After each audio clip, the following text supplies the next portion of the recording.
Ada yang mengawali dengan qiyamul lail atau hanya sekedar sholat witir, kemudian sholat sunnah fajar, ya, sholat sunnah sebelum subuh, dan pahalanya Allah luar biasa.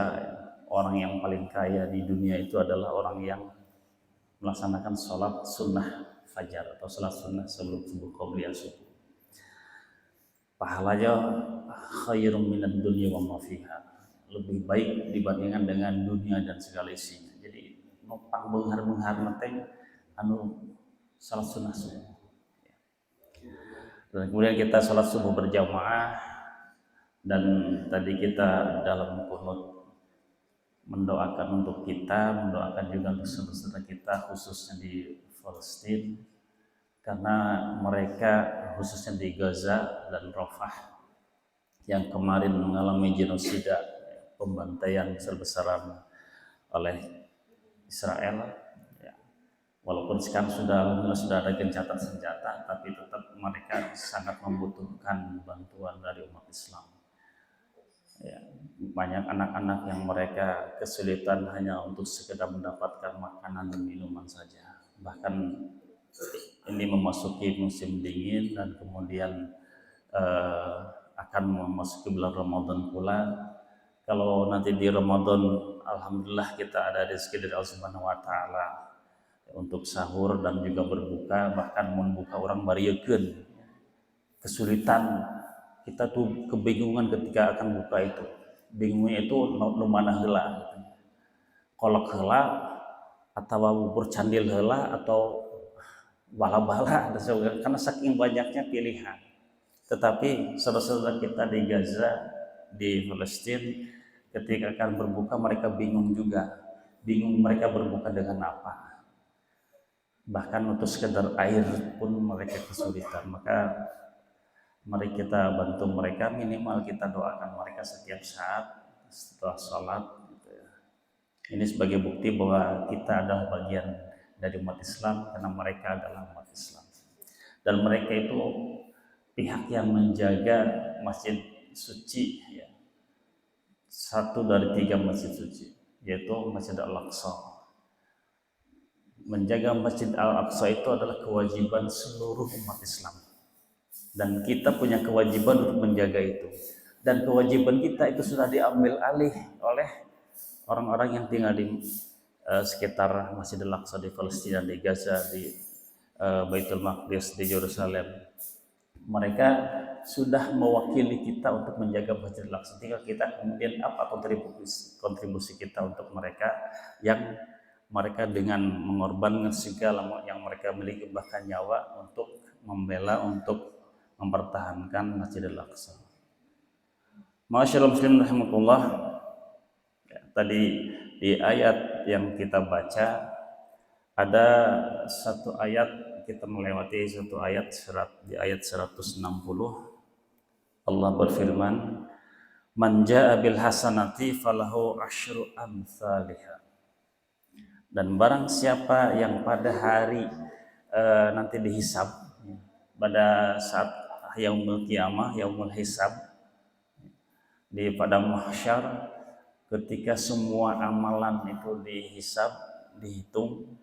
Nah, barang siapa yang datang pada hari itu bil hasanati, dengan satu kebaikan, apapun jenis kebaikannya, kebaikan yang kita lakukan adalah baca Quran, kita melaksanakan sholat, kita sedekah, kita apapun, ya, berzikir, membantu orang lain, ya, infak, sedekah dan sebagainya. Nah, bil hasanati falahu asyru amsalih, maka baginya 10, ya, kebaikan seperti itu. Jadi 10 kali lipatnya. Nah, tidak ada orang yang memberikan balasan, ya, ketika kita berbuat kebaikan atau apapun dalam hal bisnis apapun, keuntungannya 10 kali lipat. Tapi Allah memberikan keuntungan 10 kali lipat di setiap kebaikan yang kita lakukan. Nah, kita mau menghitung ayat yang kita baca tadi dan jumlah huruf-hurufnya, maka beda ayat pada ngetang gitu ya. datang sabaraha huruf kalikan 10 kalinya, maka pahala kita sebanyak itu. Itu baru baca Qur'annya dan kebaikan-kebaikan yang lainnya. Maka mari kita menjelang Ramadan, ya, mudah-mudahan Allah berkahi kita di bulan Sya'ban ini dan sampaikan usia kita ke bulan Ramadan yang akan datang, sehingga kita diberikan kesehatan, diberikan kekuatan, diberikan rezeki untuk beribadah secara maksimal, secara optimal. Ya, jadi mudah-mudahan tidak ada yang menderita sakit, komo bari kudu dirawat di rumah sakit mah ulah. Ya, maka kita jaga kesehatan kita. Cuaca kita sekarang lagi ya, kadang-kadang hujan, kadang-kadang halodo. Jadi kalau tidak jaga kesehatan maka akan mudah terserang sakit, sehingga nanti ketika masuk Ramadan kita fisik kita kuat untuk beribadah, kuat untuk qiyamul lail, ya kuat untuk melakukan berbagai aktivitas. Punten.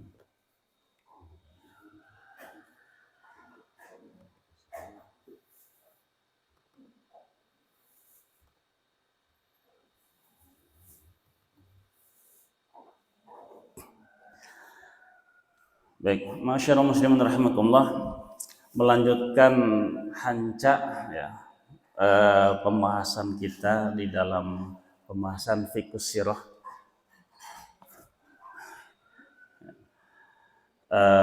kajian sejarah Nabi Muhammad SAW.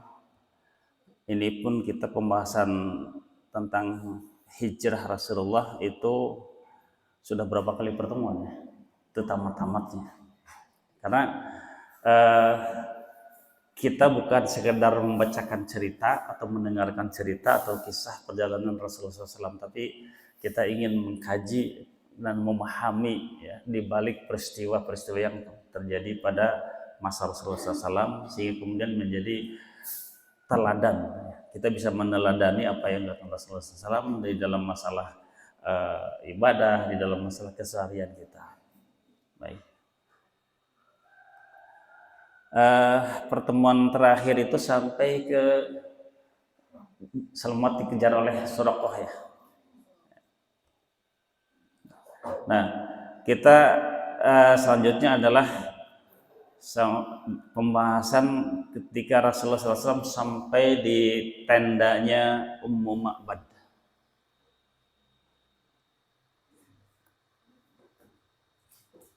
Ya. Lokasinya itu ya ini Khaimah Ummu Ma'bad di kawasan perbukitan ini. Jadi ini jalur resmi ya. Jalur resmi kalau orang-orang bepergian dari Makkah ke Madinah atau sebaliknya. Nah, dan Rasulullah mengambil jalur-jalur yang tidak atau jarang dilalui oleh orang umum, bukan jalan biasa. Nah, jadi bulak-belok melewati perbukitan gitu. Kalau yang jalur umumnya di sini ada perbukitan, tapi ambil yang dekat pendek-pendeknya. Ini juga mulai yang tidak terlalu terjal gitu ya, tidak terlalu tinggi gitu. Nah, ini Rasulullah justru ngambilnya pegunungannya yang sulit untuk ditempuh. Nah, sampailah kemudian di sini ada tenda Ummu Ma'bad. Ummu Ma'bad itu siapa? Nama aslinya adalah Atiqah ya. Atiqah binti Khalid. Beliau seorang wanita tua. Ada suaminya itu biasa sehari-harinya menggembalakan domba atau kambing. Dan ketika suaminya menggembalakan kambingnya, itu bergantian dengan anaknya yang laki-laki.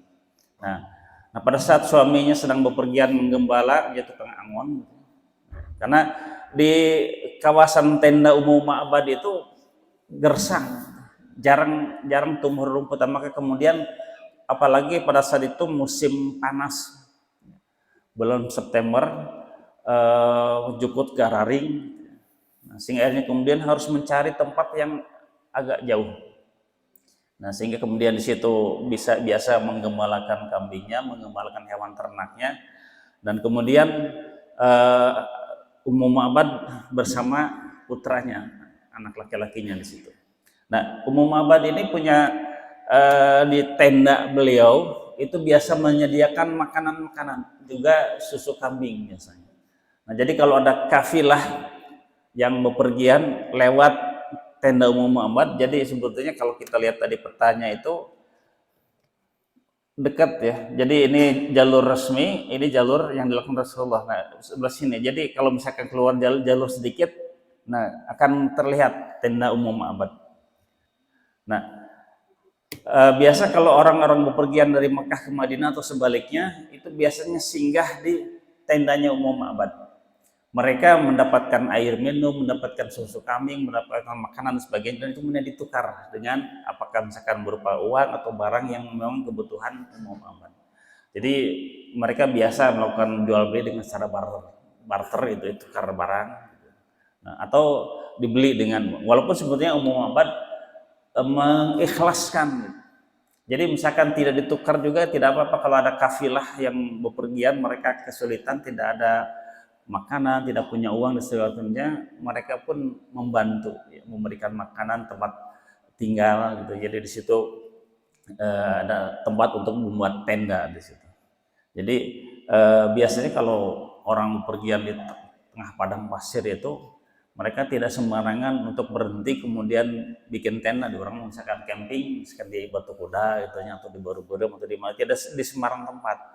Ada orang alhamdulillah banyak air gitu, dan juga iuh gitunya, jadi banyak pohon-pohonan. Nah di sana padang pasir gersang tandus, bahkan ya yang tumbuhan itu jarang sekali. Dan kalau misalkan sembarangan mereka membuat tenda, kemamun ayah binatang buas, misalkan singa padang pasir teh lebih galak dibandingkan dengan singa di tempat lain. Nah karena mereka adalah para pemburu, pemangsa. Nah, maka akhirnya kemudian mereka kalau misalkan beristirahat itu ada di tempat-tempat yang memang biasa digunakan oleh para kafilah untuk beristirahat, dan diantaranya adalah di tenda umum Abad ini. Jadi ini berdekatan dengan perkampungan suku Baduy, Arab Baduy, Arab yang bangsa Arab yang mereka tidak tinggal di perkotaan, jadi orang-orang kampung, orang-orang pegunungan. Jadi ada sebuah desa atau sebuah kampung namanya Desa Kudaid. Nah, di situ. Nah, ketika Rasulullah sampai ke tenda umum Ma'bad, nah kemudian seperti biasa mereka menanyakan barangkali ada sesuatu yang bisa dimakan atau diminum semacamnya. Dan ternyata kemudian umum Ma'bad ini melihat bahwa saya hanya punya seekor kambing yang kurus. Nah, ya ada beberapa makanan gitu nya, ayam mun urang mah aya bala-bala, aya gehu, aya samang saning lah. Ya, supan cau nu karitu lah. Makanan-makanan kampung. Nah, Rasulullah SAW beristirahat di situ dengan Abu Bakar serta penunjuk jalannya Abdullah bin Raikid dan pendamping yaitu budaknya Abu Bakar, Amir bin Fahir.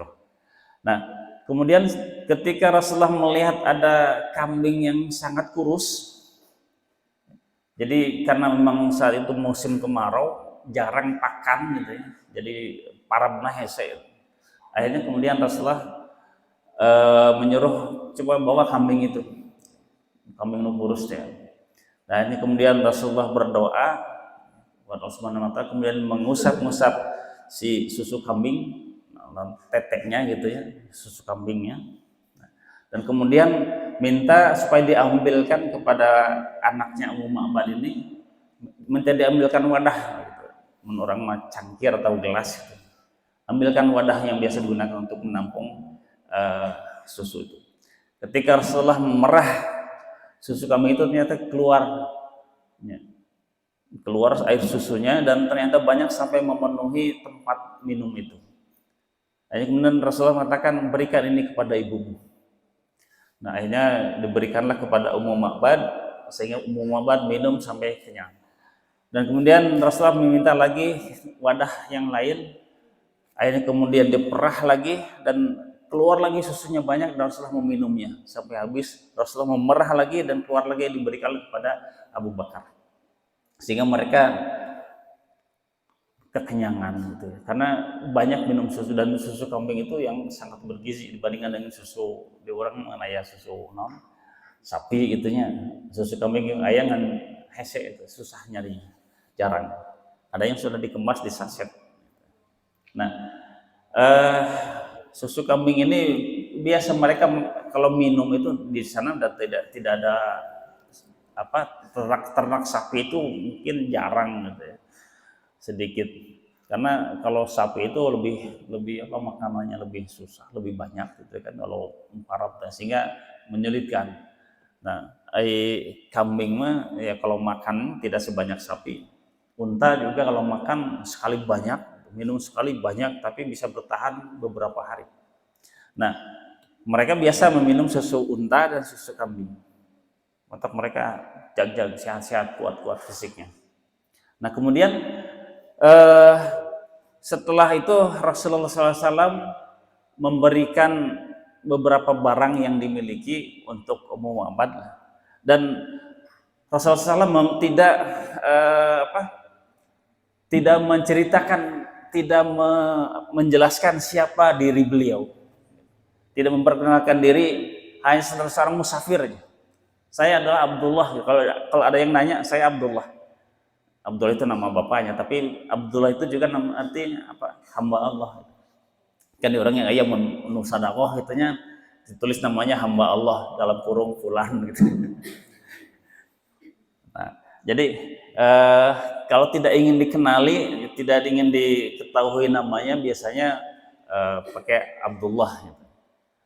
Nah, bahkan Abu Bakar gitu, kalau ditanya, biasanya kalau ada yang bertanya berpapasan itu, yang nanya, yang ngomong, yang jawab itu adalah Abu Bakar. Rasulullah lebih banyak diam untuk menjaga kerahasiaan. Maka kemudian Rasulullah SAW ketika ditanya itu yang menjawab Abu Bakar, dia adalah penunjuk jalanku. Jadi gambarannya orang-orang Quraisy atau orang-orang Arab itu ketika ditanya, oh dia penunjuk jalan, oh dia mah hanya sekedar guide lah gitunya. Padahal guide itu adalah Abdullah bin Rakib. Dia adalah guide, padahal maksud Abu Bakar penunjuk jalan, menuju kebenaran, menuju akhirat, menuju surga gitu ya. Nah, yang memberikan hidayah. Nah, setelah beberapa saat Rasulullah SAW istirahat di tempat itu, di tempat Ummu Ma'bad tadi. Nah, dan Ummu Ma'bad ketika melihat keberkahan ya, ketika ada tamu datang ya, yaitu Rasulullah SAW datang ke situ membawa keberkahan ya. Kambing yang kurus tiba-tiba mengeluarkan air susu yang sangat banyak, menghasilkan susu yang besar. Ini suatu hal yang mustahil dalam kehidupan sehari-hari, pemohalan gitu ya. Nah, maka kemudian susu yang kambing yang kurus itu pun tidak diajak, tidak dibawa untuk diangon gitu. Nah, karena bisa tertinggal di perjalanan gitu, karena mungkin ya lemah gitu ya, kurang parab, kurang makanannya, akhirnya kemudian dia lemah, tertinggal oleh kawanannya, sehingga khawatir nanti malah hilang atau diterkam oleh binatang buas. Nah, jadi ya sudah qadarullah saja itu ditinggalkan hiji itu satu ekor gitu. Dan biasanya mereka itu kalau memiliki hewan ternak, kambing atau biri-biri gitu, itu tidak jumlahnya tidak 10-20, tapi bisa jadi ratusan gitu. Jadi kabayang loba gitu, banyak sekali. Nah, itu yang dimiliki oleh keluarganya Ummu Ma'bad. Nah, Abu Ma'badnya sedang menggembalakan. Ketika Rasulullah sudah pergi dari lokasi tersebut, nah, barulah kemudian Abu Ma'bad suaminya datang mengiringkan hewan ternaknya. Nah, ketika diceritakan apa yang dia alami oleh Ummu Ma'bad ini, kejadian-kejadian mukjizat yang Allah perlihatkan, kambing yang kurus menghasilkan air susu yang melimpah, dan ternyata kemudian yang tanah yang tadinya gersang di sekitar tendanya Ummu Ma'bad itu ketika Rasulullah SAW pergi dari sana, dan ternyata kemudian itu menjadi hijau kembali. Jadi jujukutan pada tumbuh lagi gitu. Nah, dengan adanya tumbuhnya rerumputan itu, sehingga akhirnya kemudian situ banyak makanan ternaknya. Sehingga kemudian tetap Abu Ma'bad ini menggembalakan hewan ternaknya, tapi juga sebagian masih ada ditinggal di tenda di situ beberapa ekor untuk apa? Supaya ketika ada kafilah yang datang, yang lewat ke situ tersedia kambing beberapa ekor yang biasa juga bisa dipotong untuk menjadi makanan mereka, menghidangkan tamu ya, menghidangkan makanan kambing, daging kambing untuk tamu-tamu atau untuk kafilah yang lewat, dan juga air susunya bisa diminum oleh para kafilah yang lewat. Dan ini karena adanya keberkahan ya, dengan adanya hadirnya Rasulullah SAW di tempat itu, akhirnya Ummu Ma'bad menyebutnya karena tidak tahu nama ya, tidak tahu nama siapa orangnya gitu. Maka Ummu Ma'bad menyebutnya Al-Barakah saja. Al-Mubarak, Al-Mubarak, Al-Barakah itu. Nah, jadi orang yang membawa keberkahan, orang yang diberkahi. Itu sampai Rasulullah SAW futuh Mekah pun gitu ya. Setelah menaklukkan kota Mekah, awalnya Ummu Ma'bad itu tidak tahu nama beliau ini. Bahkan kemudian ketika Abu Ma'bad datang dari menggembalakan dombanya, menggembalakan kambingnya, diceritakanlah apa yang dialami, apa yang terjadi. Nah, maka kemudian Abu Ma'bad karena sering bepergian tadi menggembalakan kambing dan kemudian sering banyak kafilah yang lewat ke tempat tinggalnya, dia banyak tahu informasi berkaitan dengan bakal ada seorang nabi yang diutus oleh Allah Subhanahu wa taala. Dan ternyata kemudian setiap kabilah yang lewat ke situ kan bercerita, mereka itu biasalah orang lama misalkan ngariung, ngobrol gitu ya, bareng ngopi gitu. Ngobrol itu kan di semacam informasi-informasi yang diserap diterima oleh Abu Ma'bad. Karena biasanya kalau ada kafilah itu mereka ngariung, yang menemui kafilah kan suaminya. Kalau Ummu Ma'badnya tetap tinggal di dalam tendanya. Ya sekali-sekali jam menyambut gitu keluar. Tapi kalau ada suaminya, ya suaminya yang menemui tamu. Ya. Dan ngobrol ke sana kemari, akhirnya mendapat informasi bahwa ada seseorang di kota Mekah yang mengaku sebagai seorang nabi. Dengan karakternya, dengan ciri-cirinya, dengan sifat-sifatnya seperti ini. Memiliki banyak kebaikan. Nah, dan ketika diceritakan oleh istrinya, oleh Ummu Ma'bad, bahwa orang tersebut ciri-cirinya begini, dia karakternya luar biasa, sopan pisan, someah. Nah, maka ini adalah karakter Rasulullah SAW dan juga karakter bangsa kita. Ya. Maka ini patut kita syukuri bahwa kita tinggal di negeri, di tempat, di sebuah wilayah yang memiliki karakter seperti itu. Jadi ya istilahnya sabra es, sopan santun, sapa, salam, seperti itu. Nah itu kebiasaan, dan ternyata alhamdulillah kita setiap ketemu ada tegur sapa, minimal tersenyum, itu sedekah gitu. Nah dengan ciri-ciri yang diceritakan oleh Ummu Ma'bad, wah beliau ini pasti nabi yang ditunggu-tunggu, yang dimaksud, yang sering diceritakan oleh orang Quraisy ini. Seandainya saja saya ketemu dengan beliau, saya langsung akan beriman. Dan dia kemudian bercita-cita bahwa suatu saat nanti saya akan menjadi pengikutnya. Dan ternyata kemudian memang beliau akhirnya masuk Islam, termasuk juga istrinya, yaitu Ummu Ma'bad dan sekeluarga. Nah, di sini Rasulullah SAW ketika singgah di tenda Ummu Ma'bad, kenapa Rasulullah tidak menceritakan siapa beliau? Kemudian akhirnya orang-orang yang ada di situ kan bisa masuk Islam. Karena sekali lagi bahwa dalam proses hijrah, perjalanan hijrah Rasulullah SAW, ini Rasulullah sangat menjaga kerahasiaan. Ya. Menjaga kerahasiaan jangan sampai kemudian bisi ketika misalkan saya Muhammad bin Abdullah, saya seorang Rasulullah SAW dan sebagainya.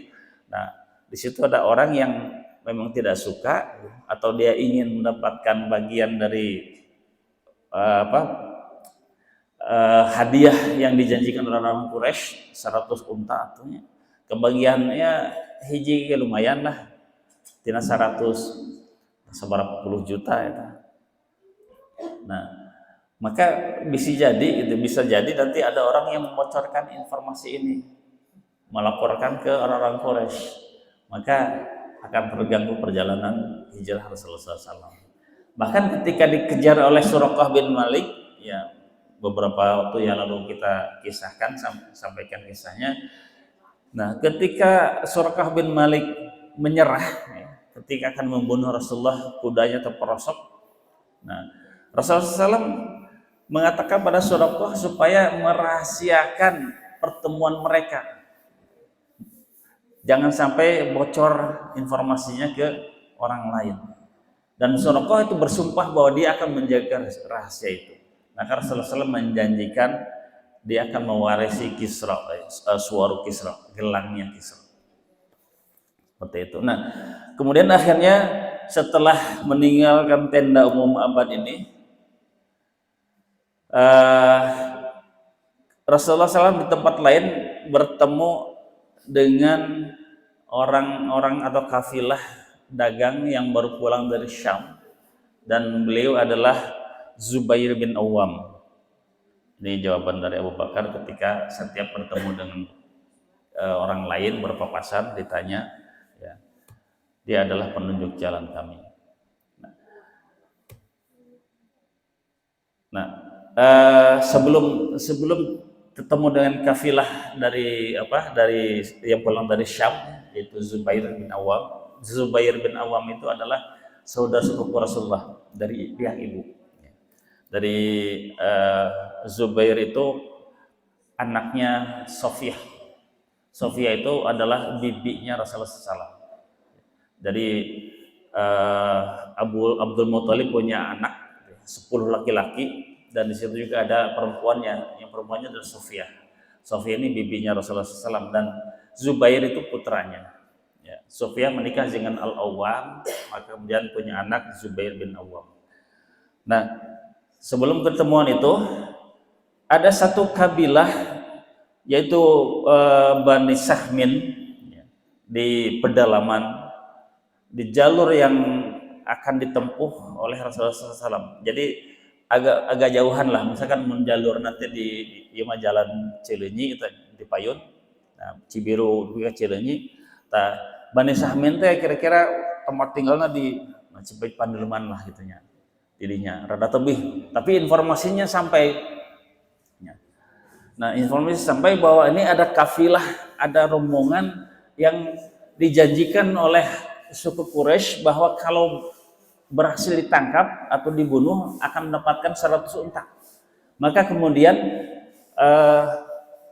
pimpinan kabilah tersebut, kepala kabilah tersebut, Buraidah bin Hasib al-Aslami, itu membawa pasukannya yang berjumlah 700 orang untuk mencegat perjalanan Rasulullah SAW. Dan ternyata kemudian dari kejauhan sudah terlihat. Nah, saking semangatnya Buraidah tadi untuk mendapatkan 100 unta, akhirnya kemudian dia cepat-cepat itu mau pasukannya, dan Rasulullah melihat dari kejauhan. Nah, ini ancaman seharusnya kan ya. Ini sebuah ancaman. 70 orang, nah sementara mereka hanya 4 orang. Rasulullah dan Abu Bakar serta Abdullah bin Ulaikid pemadunya, dan budaknya Abu Bakar, Amir bin Fahir, dengan opatan. Nah, tapi ternyata Rasulullah berharap bahwa Allah akan memberikan pertolongan, ya, akan memberikan pertolongan. Dan ternyata ketika sudah berhadap-hadapan, harap-harap lah gitu. Nah, Rasulullah SAW bertanya, siapa kalian? Jadi biasanya kalau berhadapan dengan seperti ini, ya, ada potensi ancaman, sebelum ditanya nanya dulu, ya. Jadi sebelum ditanya itu nanya duluan, biar dia ceritakan dulu siapa mereka, baru kemudian perkenalkan diri. Kalau misalkan orang ini berpotensi untuk menjadi musuh, maka Rasulullah akan mencoba untuk menjawab dengan kalimat-kalimat yang tidak berbohong, tidak berdusta, tapi itu jujur teuing, itu polos teuing gitu ditanya teh. Seperti tanya Abu Bakar, jawaban Abu Bakar, dia adalah pemandu jalanku. Nah, Maksudnya yang memberikan hidayah, tentunya memberikan hidayah adalah Allah Subhanahu wa taala melalui perantara Rasulullah SAW. Dia dapatkan hidayah sehingga kemudian perjalanan hidup Rasul Abu Bakar bisa selamat. Seperti itu. Dan orang-orang Arab memahaminya, oh dia penunjuk jalan. Seperti itu. Nah, jadi ini juga menurang gitu ini. Bapak-bapak jadi malah mengajarkan untuk selingkuh, bukan gitu ya. Jadi mau selingkuh atau jawabannya naon gitu. Padahal mau musuh, ternyata silaturahim lah itu kemana gitu kan. Nah iya bapak-bapak ngeresep musik cenari ibu-ibu nanti itu pak tong musuh wae sana. Atau ada waktunya melibur teh dan keluarga itu ada itu kenalan teh. Unggal libur teh musuh wae sana. Hari keluarga ditinggalkan wae sehari-hari kerja gitu kan. Pulang sore udah capek semacam gitu, kapan ketemu dengan keluarganya, pas liburan musuh gitu, ketemu dengan lauk dengan segala macam barang teu bebenangan di pulang tanya dah hobina mah nguseup seres nyalik sana segala lauk eta mah ya, jadi itu orang-orang yang memang sudah teruji kesabarannya cinutrung we teh nu nyanggut-nyanggut anggar tungguan pribados mah jujur teu hobi kita nguseup teh tapi laukna mah resep tapi lauk kenging nguseup teu beuki tatah keneh jadi dibelem heula atau digoreng nah resep lauk nama. Nah di DKM Al-Araf mah aya jamaah ngaprak tambak, jamaah biasa tukang nguseup. Nah, jadi mau hobi nguseup. Tapi badas mengantar gitu kayak pemerintah asah atau bagianana. Jadi bagi-bagi tugas. Nah, jadi sama seperti Rasulullah ya ketika perjalanan dengan para sahabat beberapa orang sahabat itu ya. Udah mulai malam gitu ya. Nah, maka Rasulullah berhenti dengan para sahabat itu mendirikan tenda. Jadi ada yang mereka mendirikan tenda, ada yang berburu dan sebagainya. Maka kemudian sahabat berkata, saya akan berburu untuk mencari makanan, cari hewan buruan untuk makan mereka. Sahabat yang lain mengatakan, saya akan memotong dan mengulitinya. Sahabat yang lain mengatakan, saya nanti akan membakarnya. Mereka akan makan nggak? Satu orang yang berburu tadi dapat hewan yang diburu itu ya, misalkan kelinci atau apalah gitu ya, yang biasa dimakan. Nah, kemudian ada yang mengulitinya, menguliti, ada yang membakarnya. Asak mual. Ada yang bersedia membakarnya. Ada kayu bakar atau ayah mual asak. Nah, makanya kemudian Rasulullah mengambil inisiatif dan mengambil kontribusi yang kira-kira yang belum diambil oleh orang lain, yang belum dilakukan orang lain. Maka kemudian Rasul mengatakan, kalau gitu saya akan nyari kayu bakar. Jadi seperti semua berkontribusi, ayo bagi-bagi tugas. Jadi lemon kita kerja bakti teh tak aya mandor gitu. Ya, jadi tidak ada yang memandor, tidak yang nganggur gitu nya, tidak aya seukur. Semua berkontribusi, apapun mana megang pacul, megang macam apapun gitu, atau misalkan tidak punya alat segala macamnya molongan belum tahna gitu, apapun yang bisa dilakukan gitu. Maka di Al-Araf mah insya Allah nanti agak siangan ada kerja bakti gitu. Jadi pokoknya mah guyubna lah kita bekerja sama dan sama-sama kerja. Kembali kepada waktu saya 8 menit. Nah, maka akhirnya kemudian ketika ketemu dengan kabilahnya dari Bani Sahmin ya, dipimpin oleh Buraidah. Nah, Rasulullah SAW bertanya kepada mereka dan mereka jawab bahwa mereka adalah saya Buraidah Al-Hasib dari Bani Sahmin, desa Aslam. Jadi tempat desa Aslam itu rada jauh tempat tinggalnya dari jalur yang dilalui Rasulullah SAW. Dan dia bertanya lagi, siapa Anda? Nah, ketika Rasulullah mendapatkan jawaban bahwa ini adalah dari Bani Aslam, Bani Sahmin gitu ya. Dan dia ini ternyata bukan potensi ancaman. Beliau berkata kepada Abu Bakar, ya Abu Bakar, kita akan dibantu. Allah akan memberikan bantuan pada kita dengan kabilah mereka. Jadi Rasulullah sudah optimis karena belum pernah kejadian bahwa Bani Sahmin ini adalah orang-orang jahat, orang-orang para yang biasa ngerampok dan sebagainya. Sudah suruk. Nah, mana tadi? Punten. Ini waktu syuruk.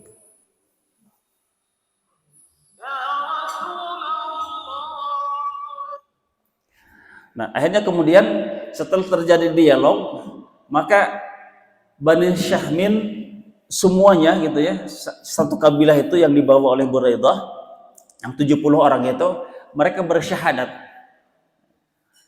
Pada awalnya keberangkatan mereka dari kampungnya, dari desa Aslam gitu ya, dari desa Aslam, niatnya adalah untuk mendapatkan balasan 100 ekor unta.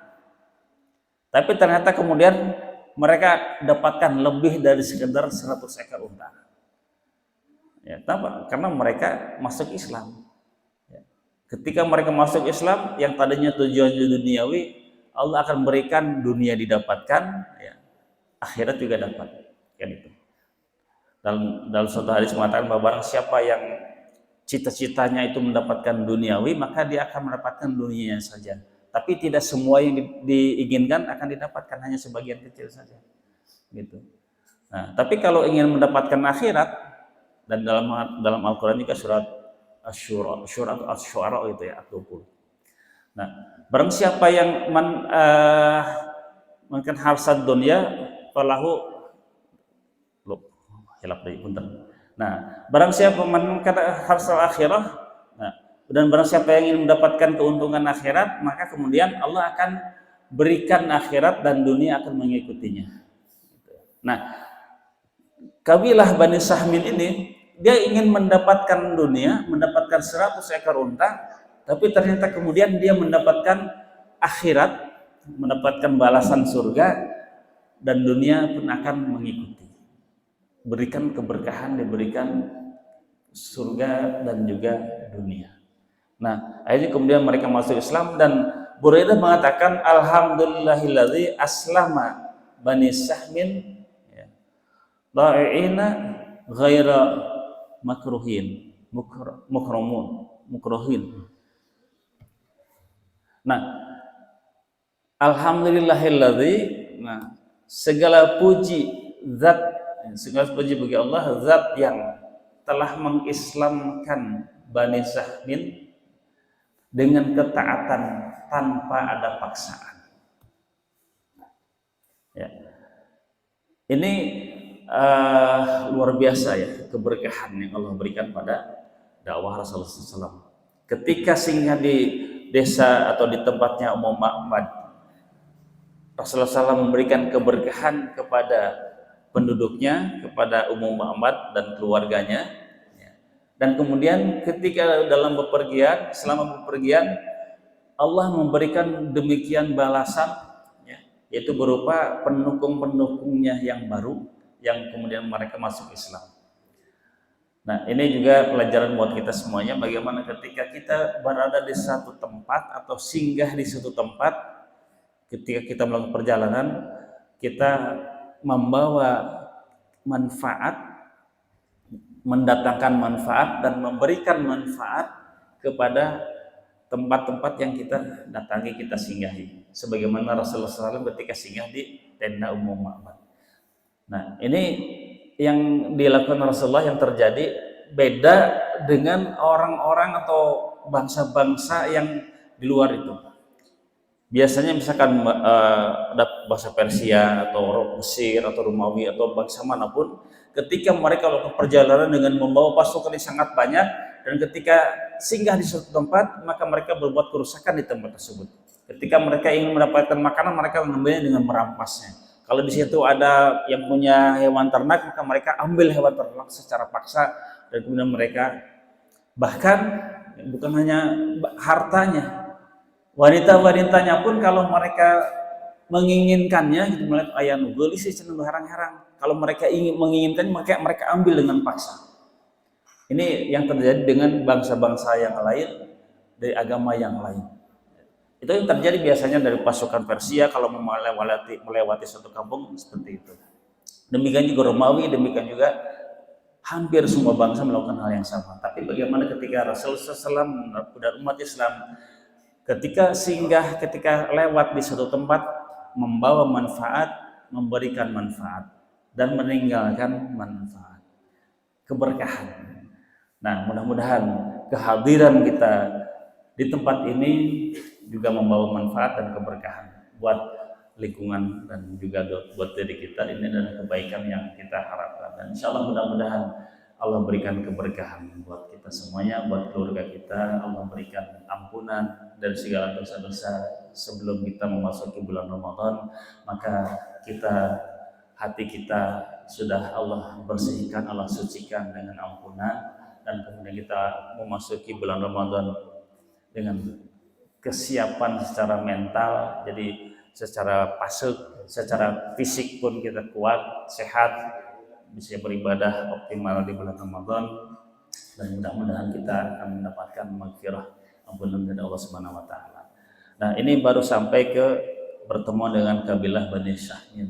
Yang tadi ketemu dengan kafilahnya Zubair bin Awam yang baru pulang berdagang dari Syam. Ini insya Allah kita tunda berikutnya. Baik, karena kita dibatasi oleh waktu dan ini ibu-ibu sudah menyiapkan segala rupina, jadi terus malah khusyuk deui pami dilanjutkeun lagi terus kieu. Nah, pribadi sampai tuh ketinggalan tuh dah sarapan. Baik, mudah-mudahan yang pembahasan yang tadi kita bahas di dalam kajian sirah ini dalam perjalanan hijrah Rasulullah SAW bisa membawa manfaat buat kita, khusus untuk saya pribadi, dan juga kita bisa mengambil ibrah, mengambil pelajaran dari apa yang Rasulullah SAW alami atau setiap peristiwa yang terjadi dalam perjalanan sejarah Nabi Muhammad SAW.